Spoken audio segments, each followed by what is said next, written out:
Welcome back to our channel, ladies and gentlemen. Thank you very much for choosing our show today. Now, ladies and gentlemen, the blood of Albert Ojwang, as we have always mentioned on this channel, is very thick. And if you can remember well, since the mysterious and cruel death of Albert Ojwang occurred, it really went with very many people, and it really exposed the rot within the police force. Now, when Albert died, there was one man whose name was mentioned adversely.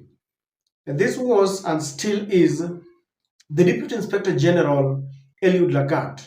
He was mentioned as a person of interest because he is the person who complained that Albert Ojwang made certain publication that was tantamount to defaming his name.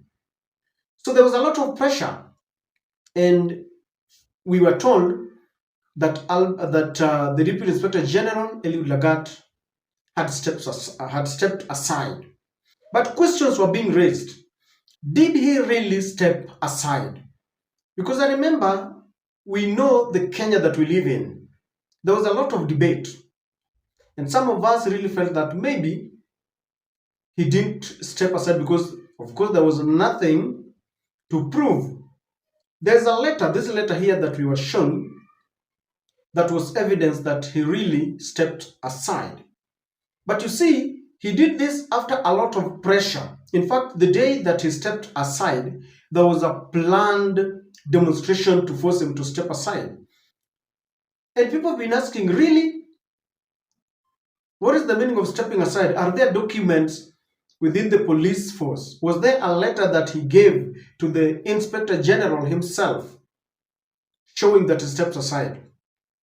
You know, matters got even more confusing when at some point the Deputy Inspector General was seen traveling to West Pokot in an armored vehicle. And Kenyans were like, really, if someone has stepped aside, is still really enjoying a lot of privileges. So today, the media is reporting that the Deputy Inspector General might have not stepped aside because records from the court indicate that Eliud Lagat took an 18 days paid leave.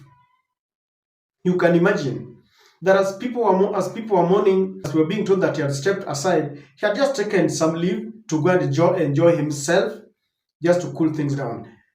I want us to read this, but before that, ladies and gentlemen, we are taking Peter to school. Peter was sent back home for school fees, but it is exam period, so we pleaded with the school to allow him do his exams, and I promised that I will take some money.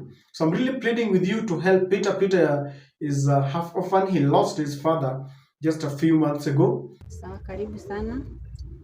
Mimi naitwa Mama Peter. Ningewaomba, mimi nilikuwa na mzee lakini akafariki, ilikuwa ghafla. Na venye ilikuwa ghafla, maisha ikatulemea, katafuta nyumba kama hizi. Na mimi hufanya kazi ya kufua. Lakini kwa saa hii kazi iko chini sana. Juu kazi yenye tunafanya huwezi pata ya kulisha watoto, kulipa rent. Sasa chenye ningeomba tu nisaidie nipate pesa ya kulipa nyumba, sababu nyumba nayo nimedaiwa miezi 4 sijalipa, na ni kama tunataka kufukuzwa. Ningewaomba kama tu ningeweza nisaidie nipate ya kulipa nyumba na ya kupeleka mtoto wangu shule. Kwa saa hii aliambiwa asirudi shule bila school fees. Kama ingewezekana nipate na nifungue kabiashara kidogo ili niweze kulisha watoto. So tusiache Mama Peter, spare something kidogo, anything that you have, so that we can help the situation. Ladies and gentlemen, the Standard is reporting that the Deputy Inspector General Eliud Lagat was on an 18-day annual leave from June 17th and did not step aside. Court documents show it was approved by Police IG Kanja amid probe into Albert Ojwang's murder. That is what is being reported. But I want to begin by asking you, does this surprise you in any way?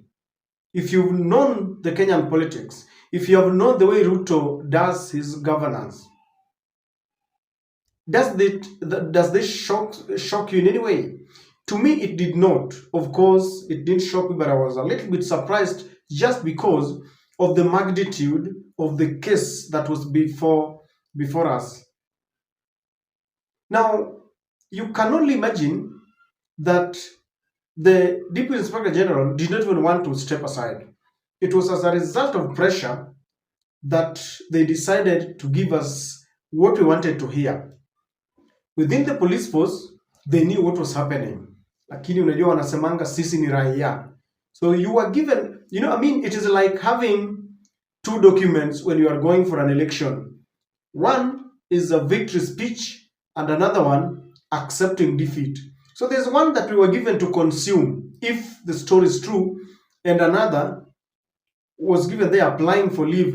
Walikaa chini wakasema, watu wanapiga kelele bure, wacha tufanye hivi. Wewe mheshimiwa, wewe enda mkubwa, wewe enda uenjoy na familia huko kidogo, pumzike, urudi. And ladies and gentlemen, I want us to make certain conclusions. There's been a problem in this country that we don't trust independent institutions. We don't trust the court. We don't trust the police department. And do you know why? Such kind of things. Trust is something that is built over time. You cannot meet someone today and you trust them at first sight. You must have dealt with them. So this is the Kenya police that first gave us the very erroneous information. The justification that Ojwang had hit himself on the police walls, the police cell walls in Central Police Station. Then later, after investigations, it was found that he was actually beaten by blunt objects. Then today, we hear this news after they gave us the message that the Deputy Inspector General had resigned. Then we are told he might have not resigned after all. How do you expect the public to trust you? And I want to submit to you that this is the reason why there is a very wide trust deficit between some of these institutions, departments, and the common man. How do we, if it comes out to be true, then how do we trust them with the kind of information that they give us? And someone told me that there was no way Ruto was going to let go of Lagat, because there's a lot, talking of trust, there's a lot of a trust deficit within the forces. It has reached a point where the government is also playing tribal politics. That it turns out that even the president somehow trusts his people. That the main person who is like direct translation, his eye within the police force there is the Deputy Inspector General. In fact, people believe that is the one who was and is still calling the shots.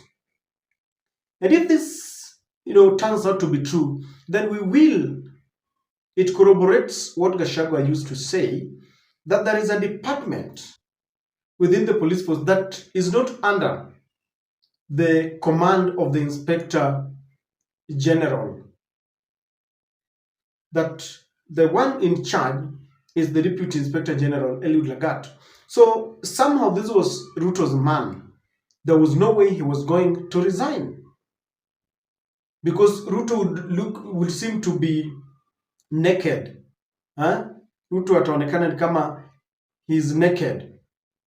He was the one who was there looking, is the one that Ruto could trust.